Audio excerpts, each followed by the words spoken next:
আপোনালোকক স্বাগতম জনাইছোঁ ফুল স্কিল পইণ্টত। আজিৰ টপিকটো হৈছে কেনেকৈ এগৰাকী বিখ্যাত ইনফ্লুৱেঞ্চাৰ হোৱা যায়। আপুনি যদি ইউটিউব, ইনষ্টাগ্ৰাম বা অন্য ছ'চিয়েল মিডিয়াত নিজৰ চিনাকি গঢ়িব বিচাৰে তেনেহ'লে এই ভিডিঅ'টো শেষলৈকে চাব। এই ভিডিঅ'টো আপোনাৰ কাৰণে। প্ৰথমতে বুজি লওঁ ইনফ্লুৱেঞ্চাৰ বুলিলে কি বুজায়। এগৰাকী ইনফ্লুৱেঞ্চাৰ হৈছে তেনেগৰাকী ব্যক্তি যিয়ে নিজৰ চিন্তাধাৰা, জ্ঞান আৰু অভিজ্ঞতাৰ জৰিয়তে আনক প্ৰভাৱিত কৰিব পাৰে। তেওঁলোকে কণ্টেণ্ট বনায় ইনষ্টাগ্ৰাম ৰিলছত, ইউটিউব ভিডিঅ', ব্লগ বা পোষ্ট, আৰু মানুহে সেইবোৰ দেখি পচন্দ কৰে আৰু ভাল পায় আৰু মানুহে সেইবোৰ লাইক কৰে আৰু কমেণ্ট কৰে আৰু শ্বেয়াৰ কৰে।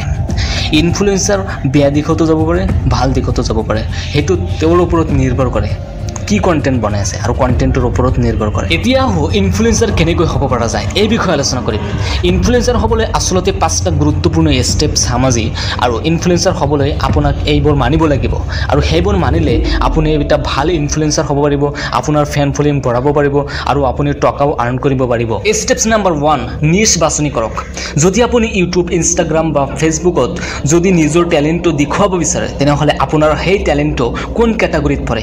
শিক্ষা বা এডুকেশ্যন হ'ব পাৰে, ফেশ্বন, মটিভেশ্যন, কুকিং।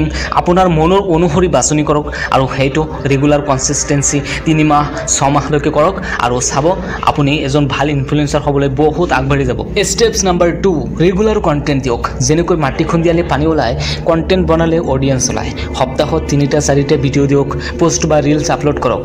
ৰেগুলাৰ আপোনাৰ টেলেণ্টটো দেখুৱাবলৈ যত্ন কৰক আৰু আপলোড কৰক। লাহে লাহে মানুহে জানিব আৰু ইচ্ছাও কৰিব আৰু আপোনাৰ এটা কমিউনিটি তৈয়াৰ হ'ব। অকল ৰেগুলাৰ আপলোড কৰিলেই নহ'ব, লাহে লাহে কোৱালিটিও বঢ়াব লাগিব, ইম্প্ৰুভ কৰিব লাগিব আৰু সকলোবোৰ দেখিব লাগিব আৰু মানুহৰ ইণ্টাৰেষ্টটো চাব লাগিব। ষ্টেপ নম্বৰ 3, অডিয়েঞ্চৰ লগত সংযোগ ৰাখক। কমেণ্টৰ উত্তৰ দিয়ক, লাইভ যাওক, Q&A ভিডিঅ' কৰক। অডিয়েঞ্চবোৰক আপোনাৰ ফেমিলি বুলি অনুভৱ কৰক, তেতিয়া আপোনাৰ কথাত গুৰুত্ব দিব। আপোনাৰ প্ৰতি মানুহৰ বিশ্বাস তৈয়াৰ কৰক। বিশ্বাস বস্তুটো এদিনতে নাহে। কনচিষ্টেঞ্চি, সময় অনুসৰি অডিয়েঞ্চৰ লগত সংযোগ ৰাখক আৰু বিভিন্ন পৰিস্থিতিত সংযোগ ৰাখিলে মানুহে আপোনাক বিশ্বাস কৰিব। ষ্টেপ নম্বৰ 4, আপোনাৰ ৰিয়েল ষ্টৰি শ্বেয়াৰ কৰক। মানুহক মিছা কথা নক'ব। মিছা কথা ক'লে গম পাই যায় অডিয়েঞ্চ। সেইকাৰণে কৃত্ৰিমতা নহয়, সত্যতা বজাই ৰাখক। নিজৰ ষ্ট্ৰাগলৰ বিষয়ে শ্বেয়াৰ কৰক। সফলতাৰ বিষয়েও ক'ব পাৰে, অসফলতাৰ বিষয়েও ক'ব পাৰে। সকলো বস্তু শ্বেয়াৰ কৰক যিবোৰ মানুহে শুনিলে ৰিলেট কৰিব পাৰে আৰু সমস্যাৰ পৰা সমাধান পাব পাৰে। ষ্টেপ নম্বৰ 5, ধৈৰ্য আৰু বিশ্বাস ৰাখক। এক সপ্তাহতে ভাইৰেল নহ'লেও হতাশ নহ'ব। ছাকচেছফুল ইউটিউবাৰবিলাকে ৰিচাৰ্চ কৰি কৈছে মিনিমাম 6 মাহ ধৈৰ্যৰে কাম কৰিলে ছাকচেছ পোৱা নিশ্চিত। আৰু একেবাৰে ভিডিঅ'ৰ লাষ্টৰ ষ্টেপছ, সেইটো হ'ল বনাছ টিপছ বুলি ক'ব পাৰোঁ। বনাছ হিচাপে কিছুমান বিশেষ টিপ দি আছোঁ। যদি ইউটিউব, ইনষ্টাগ্ৰাম, ফেচবুকত ইনফ্লুৱেঞ্চাৰ হ'ব বিচাৰে তেনেহ'লে টাইটেল, থাম্বনেইল আৰু কেপশ্যন আকৰ্ষণীয় হ'ব লাগিব, তেনেহ'লে মানুহে ক্লিক কৰিব। হেছটেগ ঠিকমতে ব্যৱহাৰ কৰিব লাগিব।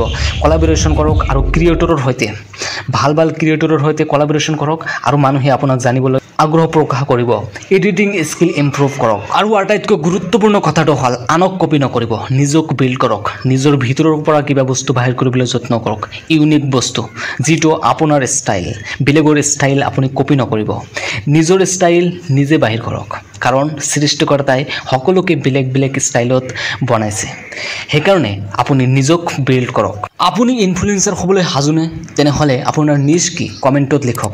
এটা লাইক কৰিবলৈ নাপাহৰিব। আজি ইমানেই। Bye bye, have a nice day.